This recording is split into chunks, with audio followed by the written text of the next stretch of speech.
دوسری ایک اہم ترین بات یاد رکھیں، یہ بہت اہم مسئلہ ہے کہ ہمارے ہاں کسی کی جو برائی ہے نا، برائی اس کو ناپنے کا وہ معیار نہیں ہے جو اللہ اس کے رسول کا معیار ہے.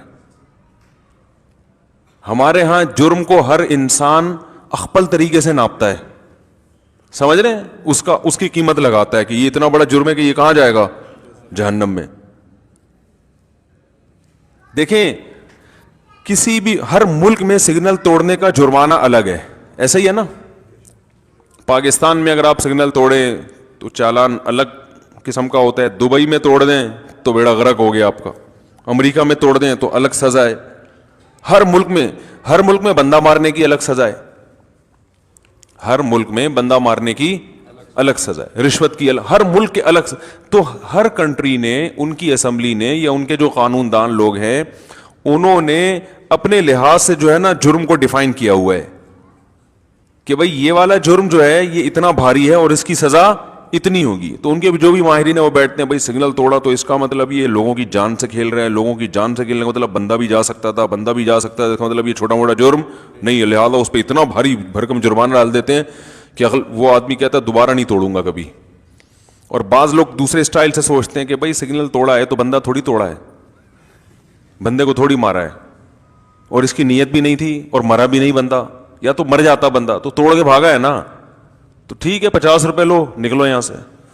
تو یہ یعنی ہر آدمی اپنے حساب سے.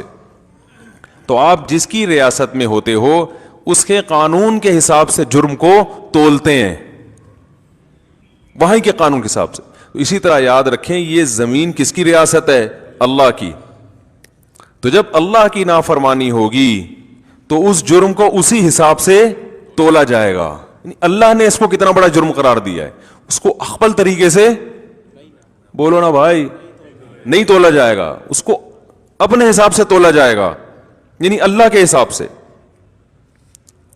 آپ اگر کسی کا مال چھینتے ہیں، کسی کا پیسہ چراتے ہیں، وہ 100 روپے ہیں، جرم ہے. 1 لاکھ روپے چرائے بڑا جرم. لیکن اگر آپ سگے بھائی یا سگی بہن سے اس طرح دھوکہ دیتے ہیں تو ہیں وہ لاکھ روپے، مگر اللہ کے ہاں یہ جرم بڑا ہے، دگنا جرم ہے، رشتہ داری توڑنے کا بھی اور پیسے چرانے کا بھی. حالانکہ دنیا میں سزا دونوں کی ایک جیسی ہے. کیا خیال ہے بھائی؟ ایک جیسی سزا ہے. آخرت میں ایک جیسی نہیں ہے، آخرت میں ایک جیسی نہیں ہے، کیونکہ اللہ کے ہاں رشتہ داروں کا حق عام لوگوں سے، بولو بھائی، زیادہ ہے. اسی طرح ایک اور اہم بات یاد رکھیں کہ جب ہم کسی کے ذاتی گناہ کی وجہ سے برا کہتے ہیں تو لبرل لوگ، جو لبرل سے میرے بولا نام لحاظ لبرل جو بنتے ہیں، ہم بڑے فنٹر بنتے ہیں نا، لیکن کام ان کے عقل والے نہیں ہیں، یعنی شو یہ کرتے ہیں کہ ہم اپنی عقل پہ چلتے ہیں. میں نے ایک بیان میں لبرل کا بتایا تھا نا، لبرل اصل میں تو انگلش میں ایک اچھا لفظ ہے. اس لحاظ سے صحابہ کرام لبرل تھے، کیونکہ صحابہ کرام نے عقل کو فالو کیا، معاشرے کو فالو نہیں کیا. عقل نے بتایا کہ سچے نبی ہیں تو پھر ان کے پیچھے چلو. تو اس لیے یہ لبرل کے ساتھ میں نام نہاد لبرل لگایا کروں گا، ٹھیک ہے نا، جو بنتے ہیں یا اصطلاح میں جن کو لبرل کہا جاتا ہے. تو کیا کہہ رہا تھا یار، ایک تو دماغ میرا بہت گھوم رہا، تھکاوٹ بہت ہے نا. وہ بتا تو رہا تھا یہ، نہیں یہ اہم بات کیا تھی، جلدی بتاؤ، وقت کم ہے یار. عجیب، اتنی اہم ٹیکنیکل قسم کی بات آئی تھی دماغ میں. جی آپ بتا رہے ہیں؟ جی بتا نہیں رہے کیا؟ اتنی اہم بات آئی تھی، دیکھو کدھر سے کدھر نکل گئی. بات کر کے آ رہا تھا ہے. ہاں اپنے حساب سے ہر آدمی جو ہے نا اپنے حساب سے طے کرتا ہے کہ اس جرم کی نوعیت کتنی ہے. ہاں اب میں یہ عرض کر رہا تھا کہ کچھ جرائم ایسے ہیں کہ جو بے دین لوگ ہیں، جو لبرل لوگ ہیں، وہ اس کو جرم کہتے ہیں اپنے حساب سے. مثال کے طور پر معاشرے میں کوئی بے حیائی کرے، کوئی زنا کرے، کوئی بدکاری کرے، تو لبرل لوگوں کے ہاں یہ جرم اس وقت ہے کہ جب کلچر اسے قبول نہ کرتا ہو. اگر کلچر اس کی اجازت دیتا ہے تو پھر بے حیائی، کیا خیال ہے بھائی؟ نہیں ہے. مثال کے طور پر امریکہ میں اگر کوئی بوائے فرینڈ رکھتا ہے، کوئی گرل فرینڈ بوائے فرینڈ رکھتی ہے، کوئی جرم نہیں ہے، کیونکہ سوسائٹی اس کی اجازت دیتی ہے. ہمارے کنٹری میں اگر کوئی اس طرح سے رکھے گی تو لوگ اس کو برا کہیں گے. جو لبرل لوگ ہیں وہ کیوں برا کہیں گے کہ بھائی ہماری سوسائٹی اس کو قبول نہیں کرتی, یہ غلط حرکت ہے. یہی ہوگا نا, اس سے آگے نہیں ہوگا. تو جو سوسائٹی کو اصل سمجھتے ہیں وہ تو پھر سوسائٹی کی کسوٹی سے پرکھتے ہیں کہ اس سوسائٹی میں یہ جرم کتنا بڑا سمجھا جاتا ہے. یہ بہت اہم پوائنٹ کی بات ہے, اس کو اچھی طرح کھوپڑی میں بٹھا لو. یہ بڑے مسائل پیدا کر رہی ہے یہ چیز, نہ سمجھنے کی وجہ سے بہت فسادات ہو رہے ہیں. تو جو دین کو نہیں مانتے وہ سوسائٹی کی کسوٹی پہ پرکھتے ہیں کہ یہ جرم ہے بھی یا نہیں ہے تو کتنا بڑا ہے. سمجھ میں آ رہی ہے بات؟ ہم جو مذہب کو فالو کرتے ہیں ہم سوسائٹی کو زیادہ لفٹ نہیں کراتے, ہم اصل میں کس کو لفٹ کراتے ہیں؟ سب سے پہلے کہتے ہیں اسلام کیا کہتا ہے. تو یاد رکھو, جب اسلام کی کسوٹی پہ پرکھ کے کسی کو مجرم کہا جائے گا تو پھر جب تک اسلام اسے مجرم کہے گا کہیں گے, جب اسلام مجرم کہنے پر پابندی لگا دے گا تو آپ اس پہ کو مجرم بولو بھائی نہیں کہہ سکتے. اسی سے اور اسلام نے کیا کہا ہے کہ جو شخص توبہ کر لے, کتنے بڑے بڑے گناہ ہوں اس کی زندگی میں, جب توبہ کر لی اب آپ اس کے ماضی کی وجہ سے اسے مجرم بولو بھائی نہیں کہہ سکتے. کتنے بڑے جرائم کیے اس نے, جب توبہ کر لی تو کیا ہے, معاف. رہی یہ بات کہ سچی توبہ کی ہے یہ جھوٹی, عین ممکن ہے جھوٹی توبہ کر رہا ہو, اس کے بارے میں بھی اسلام نے بتا دیا, صاف بتا دیا کہ ہم ظاہر کے مکلف ہیں, دل چیر کے دیکھنے کے مکلف نہیں ہیں. اب میں حیران ہوتا ہوں, بہت بعض لوگوں سے ماضی میں بڑے بڑے گناہ ہوئے, زنا ہوا, ان کی تصویریں وائرل ہو گئیں, یہ ہو گیا, وہ کہہ رہے بھائی میں توبہ کر لی میں نے, لوگ معاف کرنے کے لیے تیار نہیں ہے. نہیں یہ جھوٹ ہے, یہ تو اپنے یوں کرنے کے لیے, تو یوں کرنے کے لیے, تو ایسے کرنے کے لیے, ویسے بھائی جان آپ کیسے کہہ سکتے ہو؟ آپ تو اللہ کی وجہ سے مجرم کہہ رہے ہو نا اس کو, تو اسی وہ اللہ اب آپ کو مجرم کہہ رہا ہے کہ اگر تم نے اس کو تانا دیا یا اس کی توبہ میں تم نے یہ کہا کہ یہ جھوٹ ہے. یہ ابھی ماضی میں کوئی اداکارہ کے بارے میں تو سفر پہ تھا تو بہت سے لوگوں کی کالز آئیں کہ کسی کی فوش تصویریں آ گئی ہیں, وہ بیچاری رو رو کے اعلان کر رہی ہے غلط ہو گیا, یہ ہو گیا, فلانا ہو گیا, ڈمکانا ہو گیا, میں معافی چاہتی ہوں, اللہ بھی معاف کرنے والا ہے, کر رہے ہیں. اور لوگ پھر بھی نیچے کمنٹس کر رہے ہیں کہ یہ جو ہے نا ایسا ہی ہے, اور اس کو چسکے لے لے کے پھیلا رہے ہیں ان ویڈیوز کو. میں نے وہ ویڈیوز الحمدللہ نہیں دیکھی, اس لیے کہ دیکھنا گناہ ان چیزوں کا. کسی نے جب کہہ دیا کہ بھائی مجھ سے غلطی ہوئی ہے, اس کا مطلب اب وہ اس کو وائرل کرنا وہ پسند نہیں کرتا ہے, چاہے مرد ہو یا عورت ہو, وہ نہ پسند کرتا ہے نہ کرتی ہے. تو اب آپ کے لیے دیکھنا جائز. بھائی ایک آدمی کی قابل اعتراض حالت میں ویڈیو آ گئی, اس کو احساس ہوا غلط ہے, اب وہ پابندی لگا رہا ہے, تو آپ کے لیے دیکھنا جائز ہے بھائی بولو. ایک آدمی واش روم میں نہا رہا ہے, کنڈی لگانا بھول گیا, تو آپ کے لیے دروازہ کھول کے دیکھنا جائز ہے؟ اب آپ کو تم نے کنڈی کیوں نہیں لگائی, تم نے کنڈی کیوں نہیں لگائی, یا چلو جان کر نہیں لگائی کنڈی اس لیے کہ وہ بہت ہی ماڈرن تھا, وہ کہہ رہا ہے یار کنڈی منڈی کیا چھچوری حرکتیں, کنڈی لگایا, گورے کی طرح نہا ہو کہ دیکھ لیا تو کیا ہو گیا. نہاتے نہاتے اس کو توبہ کی توفیق ہوگی کہ یار اتنا بھی ماڈرن بننے کی ضرورت نہیں ہے. تو اب آپ اس کی توبہ قبول کرنے کے لیے تیار نہیں ہو. وہ کہہ رہا ہے بھائی میں توبہ کر جاؤں گا, آپ کو نہیں, میں تو دیکھوں گا, میں تو کھڑکی سے جھانک کے دیکھوں گا, میں تو روشن دان سے جھانک کے دیکھوں گا.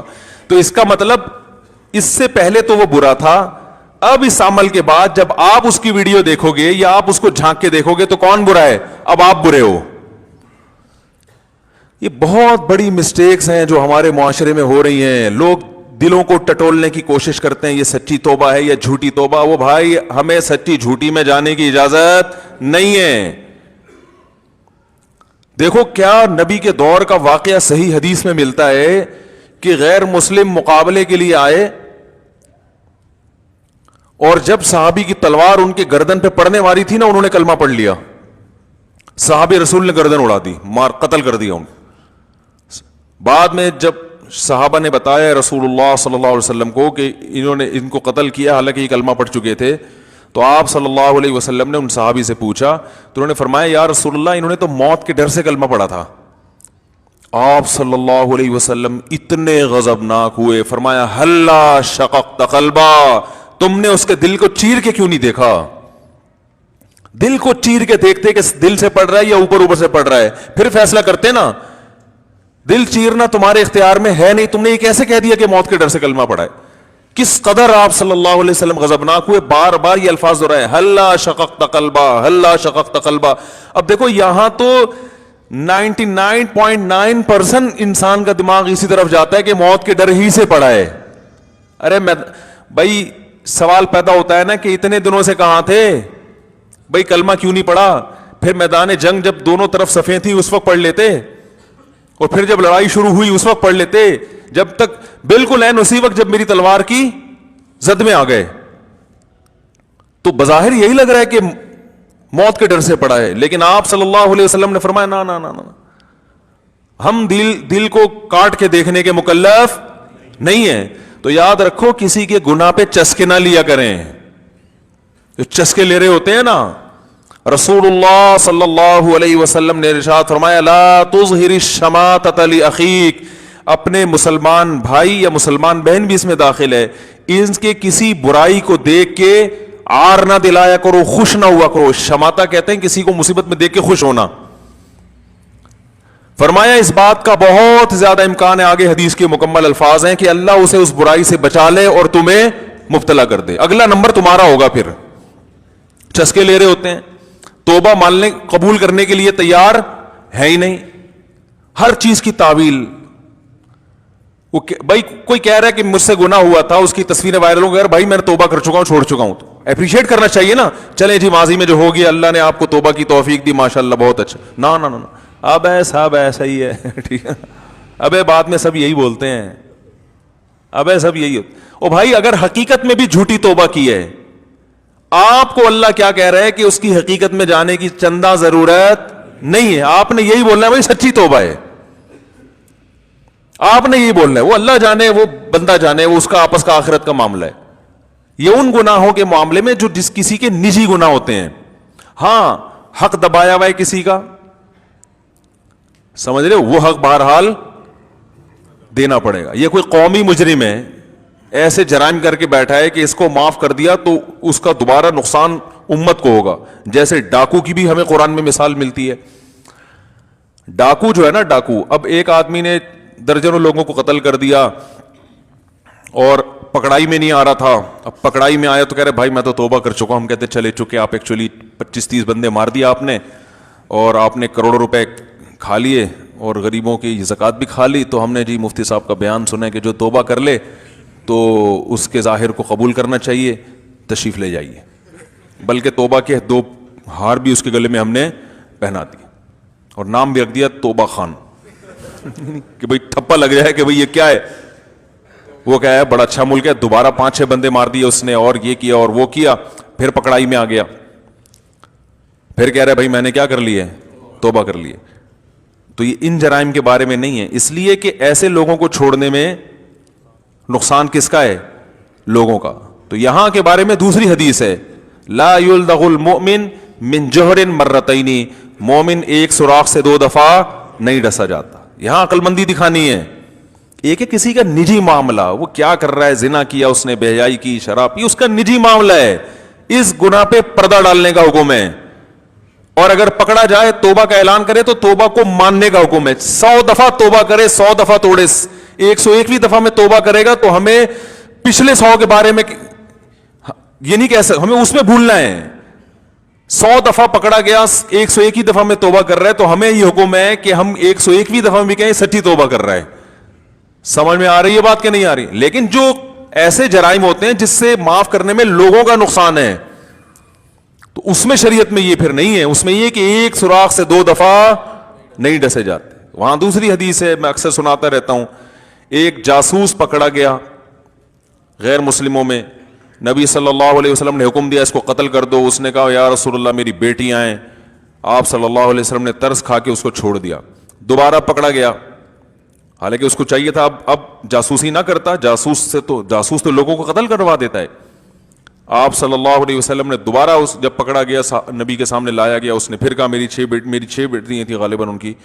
تو آپ نے فرمایا لا یلدغ المؤمن من جوہر مرتین, مومن ایک سوراخ سے 2 دفعہ نہیں ڈسا جاتا. اب نہیں, جو سیاسی لیڈر ہوتے ہیں نا جو کرپشن میں پکڑے جائیں, کرپٹ ترین ہو, وہ دوبارہ ووٹ مانگے اور کہ میں نے کرپشن سے توبہ کر لی, بولیں بھائی ہمیں نہیں پتا آپ نے کیا کہ نہیں کیا, اللہ معاف کر دے گا, ہم دوبارہ آپ کو ووٹ دینے کی جسارت نہیں کر سکتے بھائی, ہم نے ایک دفعہ بھگت لیا ہے, ٹھیک ہے نا. یہاں نہیں ہے, تو ہر چیز کا ایک موقع ہوتا ہے نا. میں نے بتایا نا ڈسپلین کس کو کھلانی ہے, کس کو نہیں کھلانی, کس کو کریلے کھلانے ہیں, کس کو لڈو کھلانے ہیں, کس کا شوگر لیول اوپر لے جانا ہے, کس کا نیچے لے کے آنا ہے. اب ایسا نہ ہو شوگر کے مریض کریلے کھانا شروع کر دیں جا کے. یہ ایک مثال دے رہا ہوں, جو بھی کھانا ہے ڈاکٹر سے پوچھ کے کھائیں, ٹھیک ہے. تمام دوائیں بچوں کی پہنچ سے دور رکھیں. پھر بھی آرام نہ آئے, قریبی معالج سے رجوع کریں.